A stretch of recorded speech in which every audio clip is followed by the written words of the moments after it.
Turn with me, if you would, this morning to Ruth chapter 3 as we continue our series through the book of Ruth. Ruth chapter 3 this morning.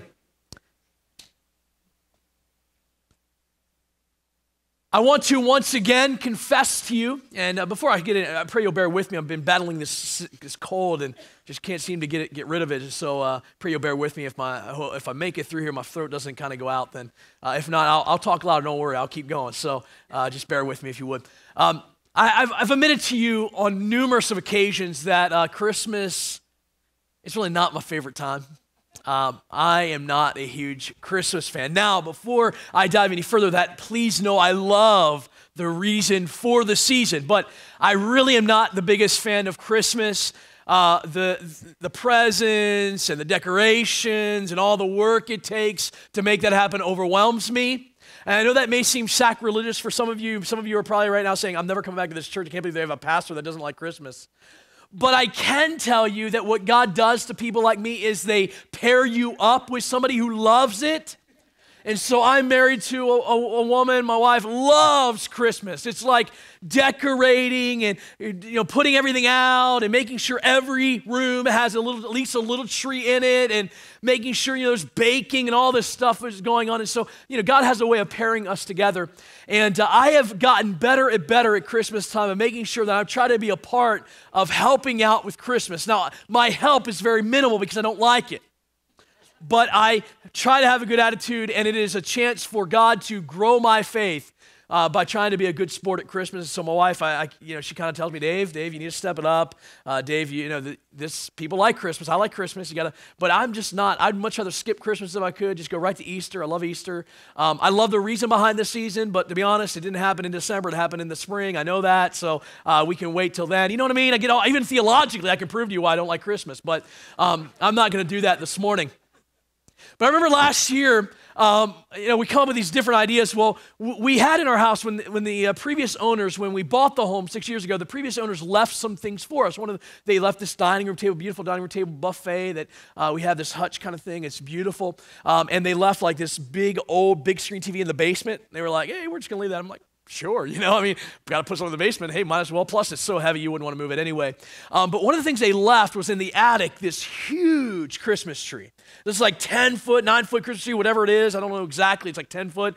And they left it up there. And, of course, my wife was like, we've got this big Christmas tree. Well, I've been able to get, for the last 5 years, or 4 years, I was able to get her not to put it up. Say, hey, we have plenty of trees. We got trees all over the place. And, her love for Christmas. But last year, it was finally one of those moments where I had made enough excuses. We had to get this tree out. So we got this tree out.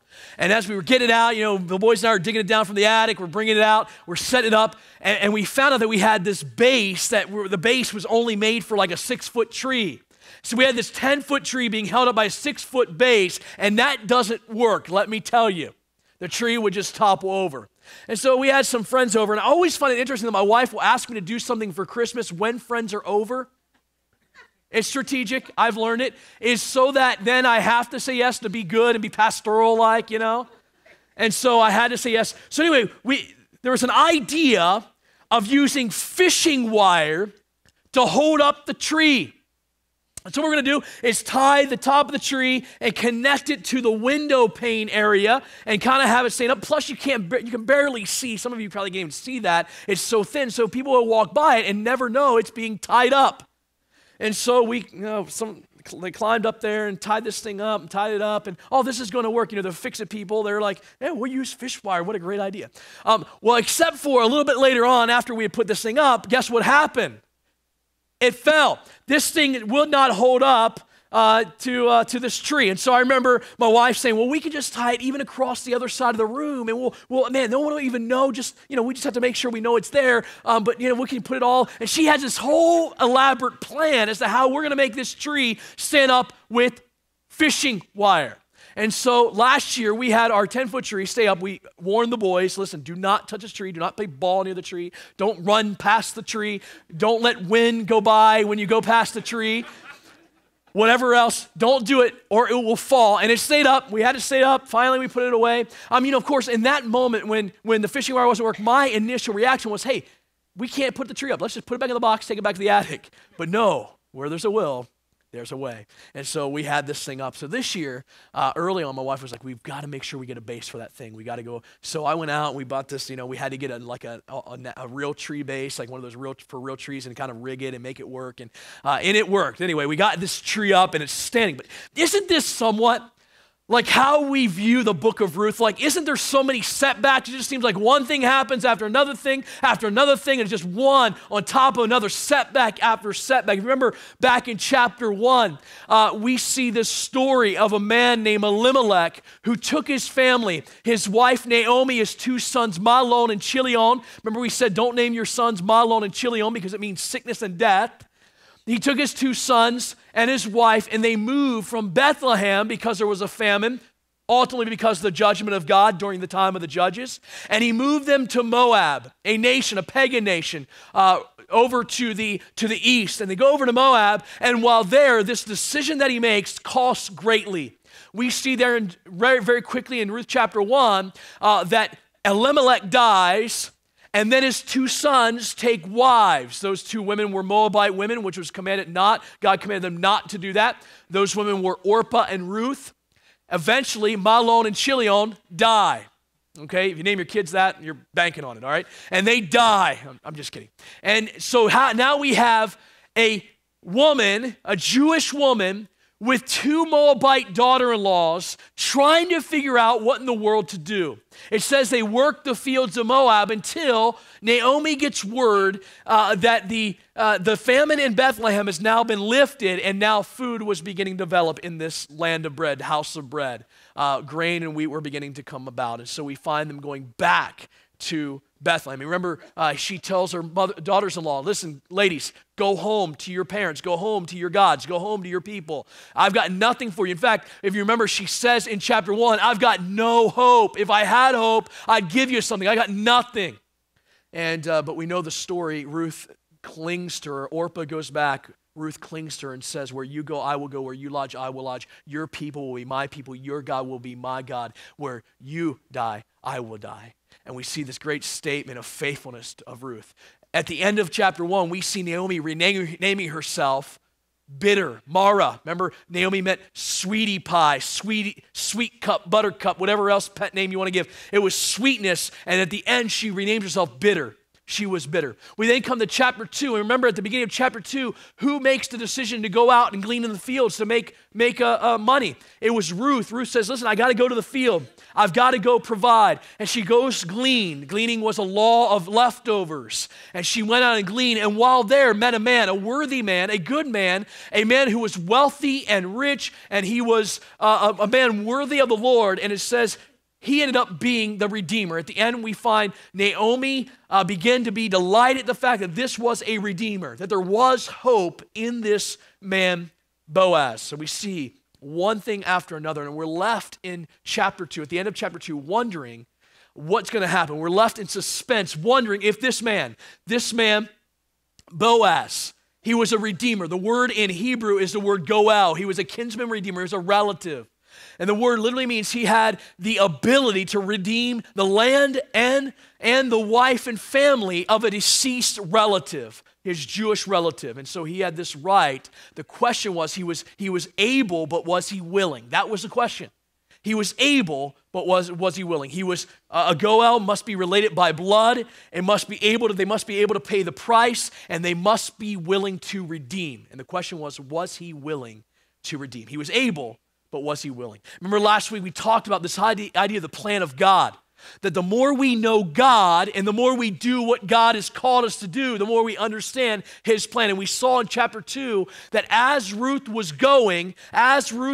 just living, doing what God was behind the scenes doing his work. She was moving, he was doing. And God was behind the scenes working out his providential plan, his plan of hope. Now we come to the beginning of chapter 3. Now, we're not told in the beginning of chapter 3 how much time has surpassed. The gleaning season lasted for about 2 to 3 months. The inclination from this chapter, as we're going to see, is that this is the end of that season.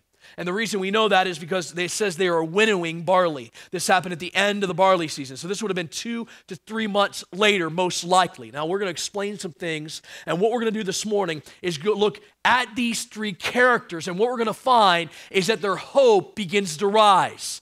Their hope in what's happening behind the scenes is raising up. Now, before we dive in, let's look at a little background for a moment. Can you imagine here are 2 women living together? They know there's this Redeemer available. He's able, is he willing?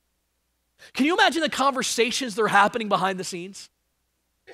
Like, can you imagine Ruth comes home from working in the field, gleaning in the field, and Naomi's greeting her at the door saying, Ruth, did he say anything today?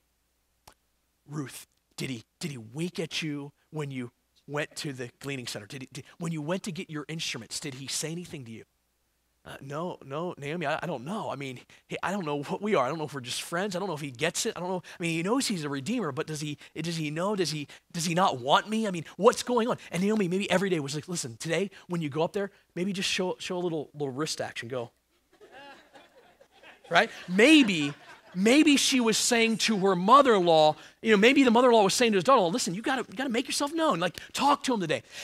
And Ruth is saying, listen, he's like a typical guy. He doesn't know how to close the deal. He doesn't know how to approach this. He doesn't know how to make this relationship happen. Like, I don't know if we're friends. I don't know if he's going to call me. He hasn't asked me out again. He's taken me to lunch, but he hasn't. I mean, what is going on here, right? There's some question mark as to really what's happening.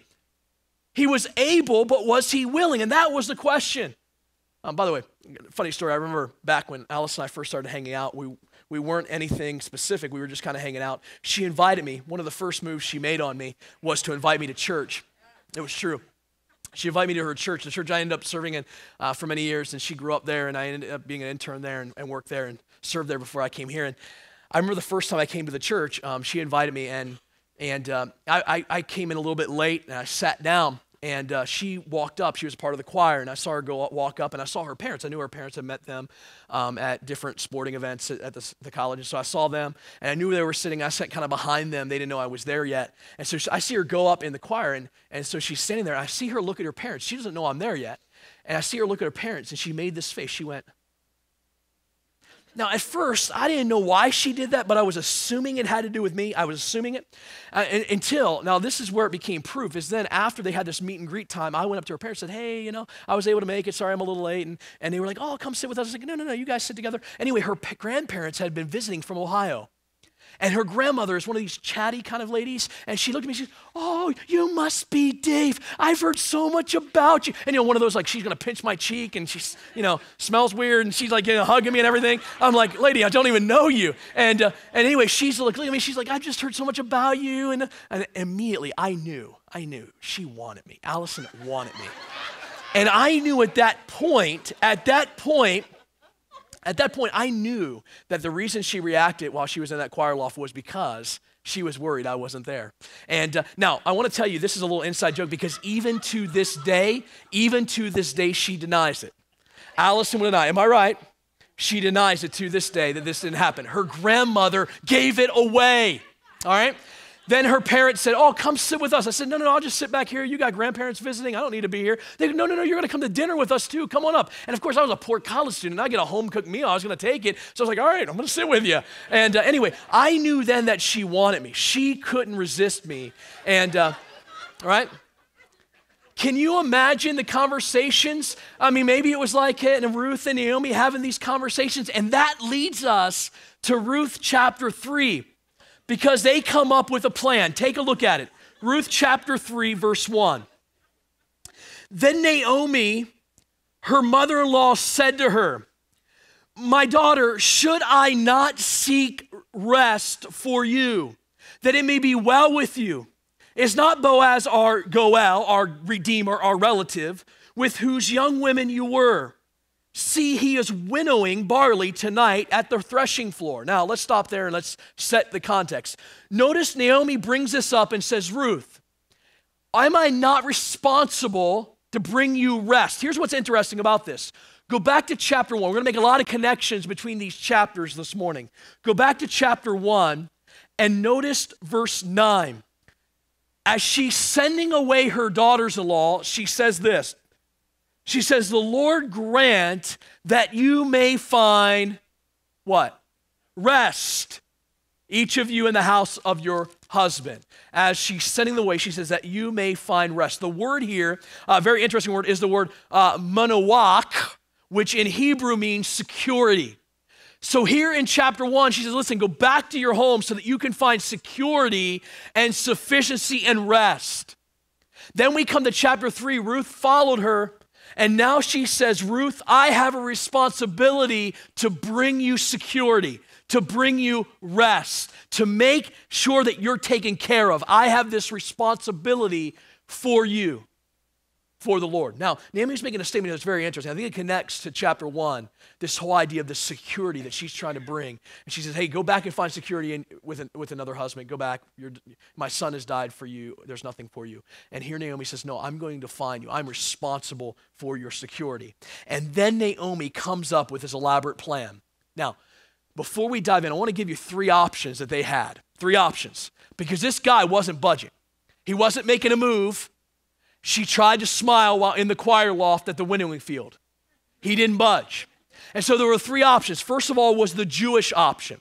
The Jewish option was the father of the bride comes to the man and says, listen, my daughter loves you. I think you have feelings for her as well. Here's the option. First of all, I want to know what your doctrinal statement is. I want to know what your 401k plan is. I want to know how many sheep and goats you have so you can trade, and I will let you take my daughter and marry her.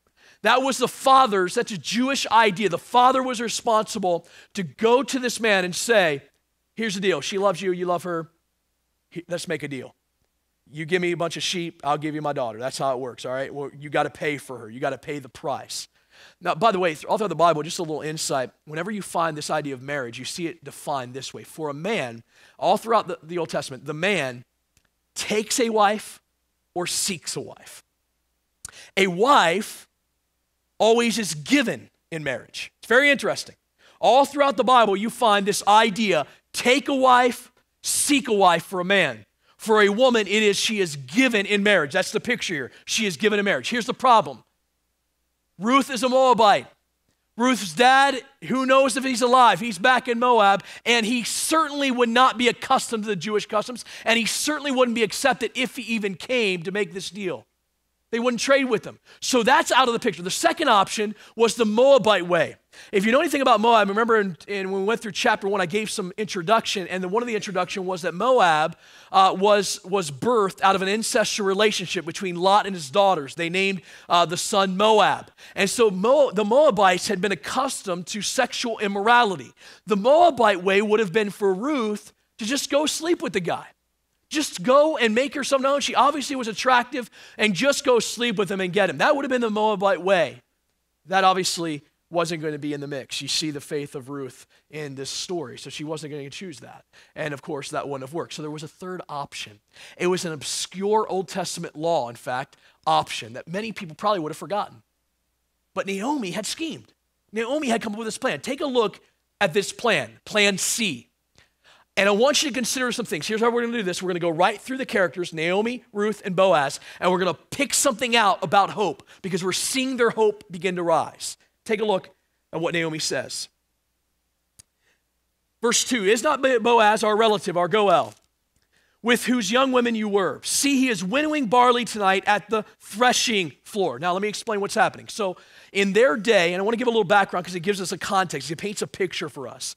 In their day, this old idea of winnowing happened at the end of the barley season. They would take all that they gathered and they would take it up to the top of a hill. And usually at the top of the hill, there was a floor that was built, a wooden floor.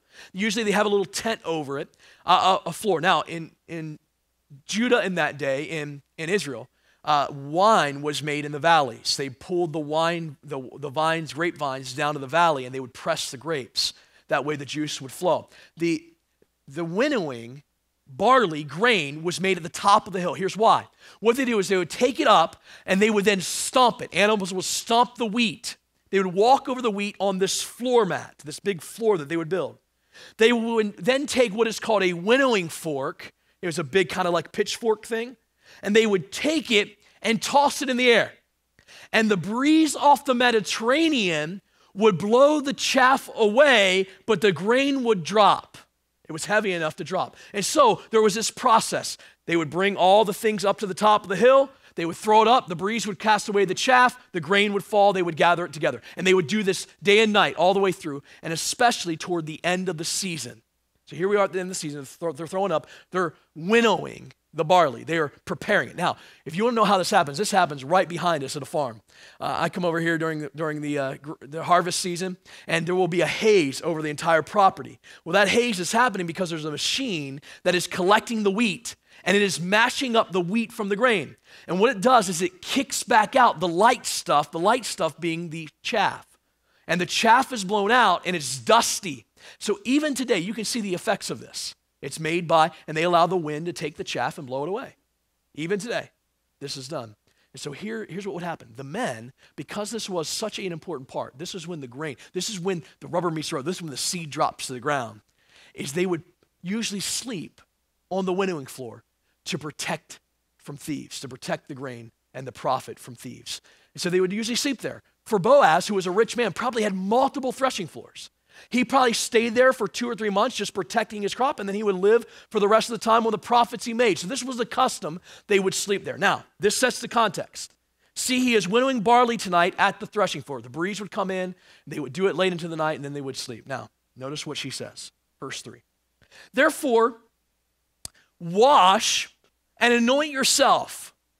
Put on your cloak and go down to the threshing floor. But do not make yourself known to the man until he has finished eating and drinking. But when he lies down, observe the place where he lies, then go and uncover his feet and lie down, and he will tell you what to do. What? She just told her, listen, take a shower. They didn't have deodorant, put perfume on. Doll yourself up. Put on your nice cloak. Take off your work garments. Man, get yourself looking good. Camo yourself up, right? Get camoed up. Go down, and notice what it says. Uncover his feet and cover yourself up at his feet. Lay at his feet and cover yourself. We're going to come back to that in a moment. But she says, listen, here's the plan. You're going to go down there. You're going to lay at his feet. You're going to cover yourself up, and he's going to tell you what to do. Now, stop right there. Who just came up with this plan? Naomi. Now, this should all of a sudden, if you're reading this story from a Jewish perspective, you all of a sudden would go, what did Naomi just say? This woman is out of her mind. Let us not forget chapter 1. What was Naomi doing in chapter 1? Remember at the end of chapter 1 what she renamed herself? Bitterness. Bitter. Now I want to follow with me. Do you realize what she was doing in Moab after her husband died and her sons died? Go back to chapter 1 and look at verse 6. Just flip back. This is really important. When you see this, you get the context of what we're seeing happen here. Chapter 1, verse 6. It says, then she arose with her daughters-in-law to return from the country of Moab, for she had heard where? While in the fields of Moab. Hold on. What was Naomi doing while she was in Moab after her sons and husband died? She was working in the fields. We come to chapter 2, and whose idea is it to go out and glean in the field? It's Ruth's, chapter 2, verse 1 and 2. It's Ruth's idea. Why did Naomi go help support? Why didn't Naomi go work in the fields with her? Because we come to the end of chapter 1 and she is embittered and she is hopeless. Do you follow this? Victims don't come up with plans. You follow? Ruth here was a victim of circumstance. She was overwhelmed with bitterness. She was overwhelmed in the situation of her life, so that in chapter 2, she stayed in bed at the house while Ruth went and worked. Although we find her working in chapter 1, she was physically able to work, but chapter 2 says she didn't go work. Why? Because she was bitter. Bitter people don't strategize. So what does that tell us? That tells us that Naomi, saw her hope increase. What happened at the end of chapter 2? She realized there was a Redeemer, and because she realized there was a Redeemer, what happened? Her hope now was beginning to grow, and now she says at the end of chapter 2 that God has been gracious to us and kind to us, has not forsaken the living and the dead. Do you follow it? You guys awake? This is good stuff here. I'm just being honest. When you see this, it's like, wow, Naomi's hope is increasing. She's actually strategizing a plan because she's hopeful. She's not hopeless anymore.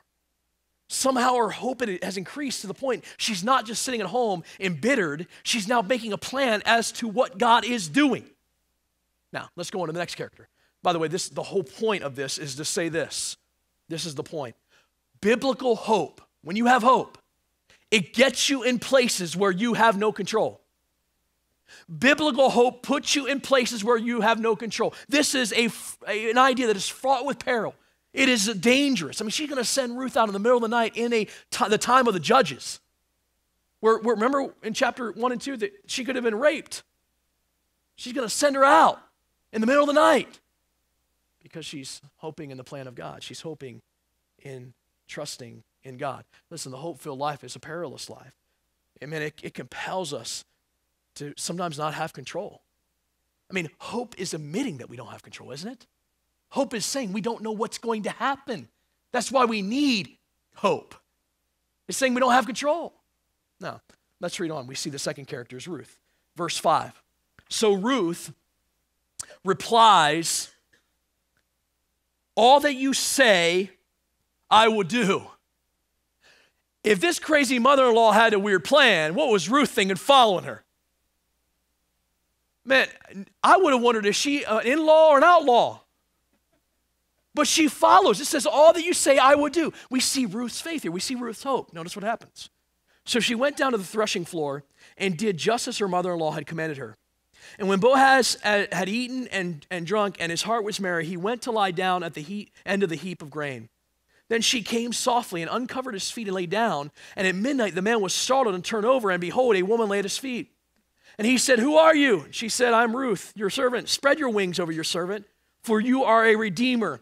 And he said, may you be blessed by the Lord, my daughter. You have made this last kindness greater than the first, in that you have not gone after young men, whether poor or rich. And now, my daughter, do not fear. I will do for you all that you ask, for all my fellow townsmen know that you are a worthy woman. Now, women, this is not like eHarmony here. And this is not a prescription as the way you should find a man. Women, this is not a good idea, okay? You don't go in the middle of the night into a man's room, uncover his feet. That's going to lead bad, usually, all right? You don't do that. This is a description of a Jewish culture thing. Now, remember, Ruth is a Moabite, but she's going to do something that's from a Jewish standpoint. What this is very acceptable. This is not meant to be looked at as, wait a minute, she's going into this guy and laying down at his feet in the middle of the night. This is not good. That's not what it's meant. In their culture, if they read this, they would have completely understood that what Ruth was saying, she was making a last-ditch effort by saying, I am a widow, and you can redeem me. I am a widow, and I've got nothing left. Will you protect me? Will you cover me with your love, just as this garment will protect me? Now, there's something powerful that's going to happen here. There's something powerful that's taking place in this uncovering of the wings, right? Notice the statement she says. By the way, I find it interesting. She goes to him in the middle of the night. It's midnight. By the way, women, this is so true. Men today are no different than men in the, back in 3000 or 1000 BC. Very similar. Notice what the man does. He eats, he drinks, he's having a good time. And what does he do after that? He takes a nap. All right, that's the same way as men today. It's the same way. If you follow the Bible, it gives us all the answers to life. We like to eat, we like to drink, we like to have fun, then we take a nap. That's what we do. And so women, this is true even of men today. And so notice she slips down quietly. She lays down at his feet and she covers herself up. And what does he do? Men, you're out on the threshing floor. You're there to protect your crop, your profit. You wake up and your feet are cold. And you see someone laying at your feet. What are you doing? You're grabbing the pitchfork. You're freaking out. I imagine that he probably screamed like a girl. Who are you? In fact, it's emphatic in the Hebrew. He said, who are you? I can imagine him just going like ninja style. Wah. All right. I don't know if that's the case or not. That's what I would have done, all right? I would have said, Allison, can you get up and check on that, please? No, I'm just...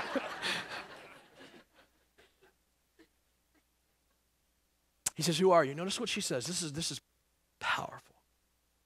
She says, will you spread your garment over me? because you're my redeemer. Very, very customary. This was a last-ditch effort of a widow to get herself redeemed. You know what I find interesting about the word she used? It's the word kanaf. We already saw this word. Do you remember in chapter 2? Go back just a chapter. Chapter 2. Do you remember when Ruth says to Boaz, Boaz, why have I found favor in your sight? And Boaz replies in verse 12, the Lord repay you for what you have done, and a full reward be given to you by the Lord, the God of Israel, under whose what? Kanaf, under whose wings you have come to take refuge. Do you see what Ruth just did? And she says, Boaz, remember when you said it was God who's dealt kindly with me and I'm hiding under his wing, I'm taking refuge under him? God is calling you to cover me. God is calling you to take refuge, to allow me to take refuge. God is calling you to protect me and provide for me. And just as this symbol, I put the cloth over me, I put the blanket over me and say, will you redeem me? Think about Ruth's idea here. But folks, when I think of hope, Ruth had to have been hope-filled. I don't know about you, but if I had heard that plan from my mother-in-law, I would have been like, I'm going back to Moab, woman. You are crazy. You want me to go do what? If I get caught, what happens? I'm a Moabite. I mean, they could literally stone me according to the Old Testament law. If I show up and I'm not accepted there, but she trusted the plan of God in this, and she does it. Listen, biblical hope restrains us when our inclination is to run. Biblical hope stops us and restrains us when the natural tendency is to run. Folks, let's make sure we get this right. This woman is combating tons of taboos in her culture. She is a woman seeking a man. She is a Moabite talking to a Hebrew. She is a young person talking to an older person. She is an employee talking to her employer. She has to be hope-filled to be able to do this. Her hope has risen to the point that she trusts the plan of God to be able to do this. By the way, just a little side note, this whole idea of covering, this is still a custom in Jewish weddings today. When a Jewish man marries a Jewish woman, they have this moment in the ceremony where the man throws a cloth over the wife. It's called a talith. And he throws a cloth over the wife, and the signal of that is, I'm going to protect you and I'm going to provide for you. That still happens in Jewish weddings today, even in our culture. So this picture of protection and provision, it's, again, the talith, the garment is thrown over the woman. It's a custom even today. Now, the third character is Boaz. Notice his reaction. He says, verse 11, now my daughter, do not fear. I will do for you all that you ask, for all my fellow townsmen know that you are a worthy woman. First of all, I found it interesting here that he had researched this woman. I mean, he was able to say, listen, the townspeople think you're a worthy woman. Where did they get that idea? How did he know that? Because clearly he had an interest. Clearly his intentions were to redeem this woman. He had heard about her. He had talked about her. He had spoken about her. He had, man, I don't know about you, but man, I kind of researched Allison before I married her. Man, I wanted to make sure that she wasn't, someone behind the scenes, she was going to kill me or something in the middle of the night. No, I researched her. I watched her. I made sure. See here, we see that Boaz has researched her. Boaz has done some things to get to know her. Notice what he says then. This is amazing what he says in response. And now it is true, verse 12, that I am a redeemer, yet there is a redeemer nearer than I. Folks, so the question is, why didn't he propose? Why didn't he come to her? Why didn't he redeem her yet? Because he knew there was another redeemer who was in closer relationship. Remember, Naomi and Ruth didn't know this. He didn't make a step. He could have schemed to get her, but he didn't. Because hope causes us to have strategic righteousness. It causes us to make decisions based upon the righteousness, not selfishness. He didn't thrive on his passion for this woman that he most likely had. It's very clear. He stood on the principles of God's word that said if there's another redeemer, he has a right to her. And he didn't move. Notice he stayed true. He was faithful and righteous. Notice he says, remain tonight, and in the morning, if he will redeem you, good. Let him do it. By the way, that almost seems like a bus. I can't imagine she's sitting there going, what? Wait, you don't want me? That's not his point. His point is I'm righteous. I am going to follow the Lord. She says, stay here. But if he's not willing to redeem you, then as the Lord lives, I will redeem you. Lie down until morning. And I keep thinking, what kept Ruth there for the rest of that evening was hope. It was hope that somehow God was going to work this thing out. Hope restrained her from running. Hope caused Boaz to have strategic righteousness. Guys, let's be honest for a moment. In our culture, a woman comes and uncovers you and lays down at your feet. What does that mean? She was a Moabite. He could have taken full advantage of her. It was common. They were living in the days of the judges. He could have raped her. He could have had her. I mean, she was willing, right? But he was righteous. Folks, you want to know why people make decisions that are illicit in behavior? You want to know why people make decisions that are to lie and steal and to seize illicit pleasures of this world? You know why people do that? Because they're hopeless. When you don't have hope, it causes you to sin. When you don't have hope in something that's strong, what happens? You falter easily. You want to know why you keep going through the same problem, the same sin over and over and over again? It's because your hope is not strong. Your hope is weak. And you keep flowing the same over and over and over again. See, hope, a biblical hope, brings strategic righteousness. Now, notice what happens, and then we'll be finished. It says, so she lay at his feet until morning. Verse 14, but arose before one could recognize another, and he said, let it not be known what this woman came to the threshing floor. And he said, bring the garment you were wearing and hold it out. And this is the outer garment. So she held it, and he measured out 6 measures of barley and put it on. This was 80 pounds worth of barley. Then she went into the city. And when she came to her mother-in-law, she said, how did you fare, my daughter? Then she told her all that the man had done for her, saying, these 6 measures of barley he gave to me, for he said, you must not go back empty-handed to your mother-in-law. By the way, he does not have a requirement to redeem her. That's not required. She's a Moabite. But he's saying, I'm willing to do it. And I'm going to even give you payment. I'm going to show you that I can take care of you. Notice Naomi's response, verse 18. And here's our kind of last point, then we're going to bring this together in our lives.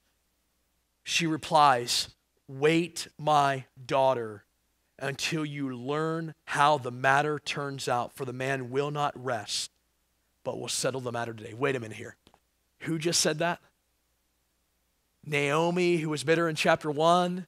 Naomi, who began chapter 3 by saying, Ruth, I got a plan. You got to hurry up, man. This is coming to the end. Go, Ruth, you got to go. Go do this. Get yourself dolled up. Get your perfume on. Get camoed up. Go. And now, at the end of this, Ruth's hope has increased to the point where she says, wait. Biblical hope allows us to rest in the plan and actions of God. It says, wait. When everything else says, go, it says, no, rest in a faithful God who is at work behind the scenes. See, we see hope increasing. Now, I want to bring this back to our lives for a moment. I want to bring this back to how you and I live this, because we're connecting hope with redemption. Folks, here's the point. The answer to their hope, the reason why they're hope-filled is because they came to understand that there's a Redeemer. Listen, there is one greater than Boaz who has come from Bethlehem. It's Jesus Christ, right? He's born in a manger, in a stall, in Bethlehem, the bread of life in the house of bread. And he came to offer redemption. And does he have the ability to redeem us? Absolutely. He shed his blood to purchase us, it says. We are purchased by the blood of Christ. He has the ability. He came and lived a sinless life to be our sacrifice. He has the ability. The question you and I wrestle with is God willing? And I want to say to you this morning, if you do not understand that the cross is the willingness of God to save your life, then you've missed the glory of redemption.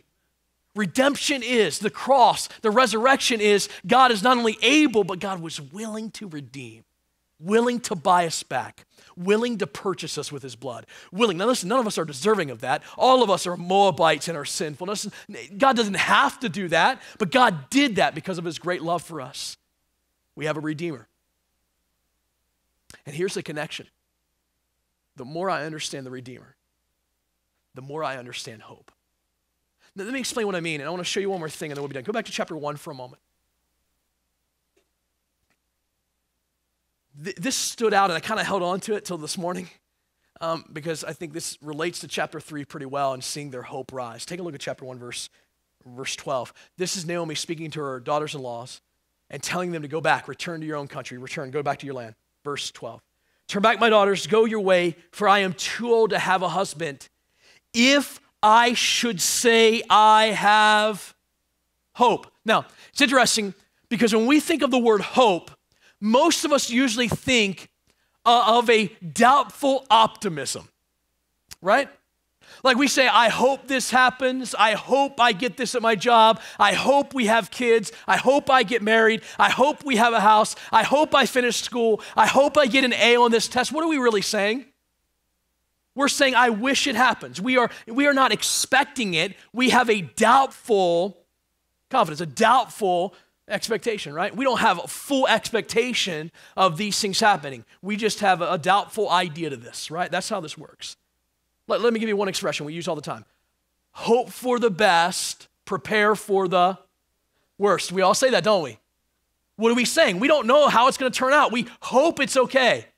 We hope it's going to be good. And what we're really doing with the word hope is wishing. That's what we're doing. We're wishing something will take place. We wish it would happen. We have no expectations of it happening. Now, what's interesting in the Hebrew, there are 10 words that mean hope. This one used here is a rare word. It's a rare word for the word hope, and it's the word tikwa. Tikwa. I want to explain it because really the word tikwa is from akva, which means rope. Now follow me. It means to be bound with something, to be tied. It means kind of a rope that has 3 sides to it. It kind of holds itself together. And that rope may be stretched and may be tested, but it will hold. So some of us are tying ourselves in hope with string. Now, if I wrap this around me and I were to tie this up there to that bracket that's holding those speakers. Now, first of all, I don't trust the bracket, but more importantly, this is 80-pound test line. I'm sorry, 8 pound, I read that wrong. Does anybody believe that this will hold me up if I began to take off and said, hey, I'm gonna fly, I'm gonna swing out? Anybody believe this will hold me up on that bracket? Anybody? You don't have to laugh. Don't laugh too hard.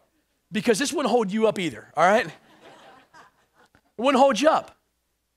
See, many of us, the reason why we're in the situation like Naomi is in, when we're wondering how things are happening, why things are happening, maybe it's a circumstance in your life and you're saying, God, why, what, when, where, how? It's because our tikwa is so small. Our hope is not in the confidence of a God who is big and mighty and strong and able and willing.